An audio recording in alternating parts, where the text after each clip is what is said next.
Hey, Sean here from SpeedCubeReview.com. I hear almost once, twice a week about someone whose core is not holding a screw. It could be stripped or it could be something that is the fault of the cuber. And there could be a core like this or even the GAN with the GES springs. Now, the new ones don't have a screw. It just sets in and there's only like 2 or 3 settings you can have. I think it's actually just 2. But this works for both of those. Now, I don't actually have a stripped core I can think of that's doing this. I've never had an issue with any of my GAN puzzles. There's only one time I had a core that was actually bad, where it was when I was making my Mei-Long force cubes and, the Mei-Ying force cubes, there we go. And one of the cores actually had 2 holes drilled into it. The regular one and another one that was like offset. So it was actually just a bad core. So if that happens, if that's true that you have just a faulty core, contact the place you bought the puzzle from and show them it's a bad core. But most of the time, it's not that. One thing I do see a lot is people adding lubrication where the screw is. Don't do that. There is no need for it. I forgot what video it was. It was from a big name cuber, and it was like an opening segment on lubricating or setting up your puzzle. And I see them, I'm just going to grab this lubricant that I have next to me.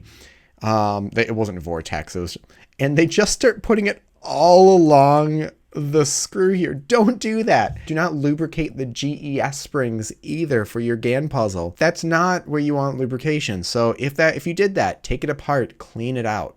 Don't do that. If, let's say, it just gets worn out, like something that's just, this is a piece of plastic, and it just wants to unscrew itself. So it could be that it's actually stripped, or just could be that it's just really loose because it's a piece of plastic. There is a trick that you can do. Okay, I got a phone call and I had to stop for a second. Okay, anyways, back to what I was talking about. If you do have something that is just coming loose, and I've done this, what I was saying, I've done this on my 3D printer. One of the adjustment knobs was just really loose for the table. And instead of getting any special thing, this basically acts as thread tape that you might put on, piping for a faucet or something like that. But it's really easy, and you might already just have it around the house. A grocery bag. So all you need to do is just take a little piece of that. So let's just take this. We don't even need something that big. Just there it is.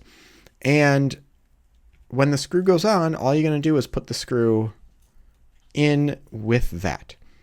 And it adds a little bit of extra, space between the screw and the core. And it's thin enough where the screw will still go in, but it basically adds like threading tape. And now it's much, much tighter, but it's not like glued in there.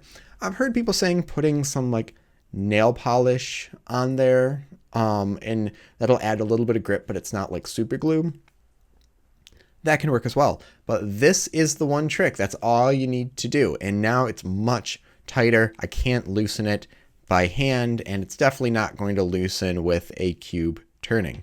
So that is the one weird trick that cube repair technicians do not want you to know about.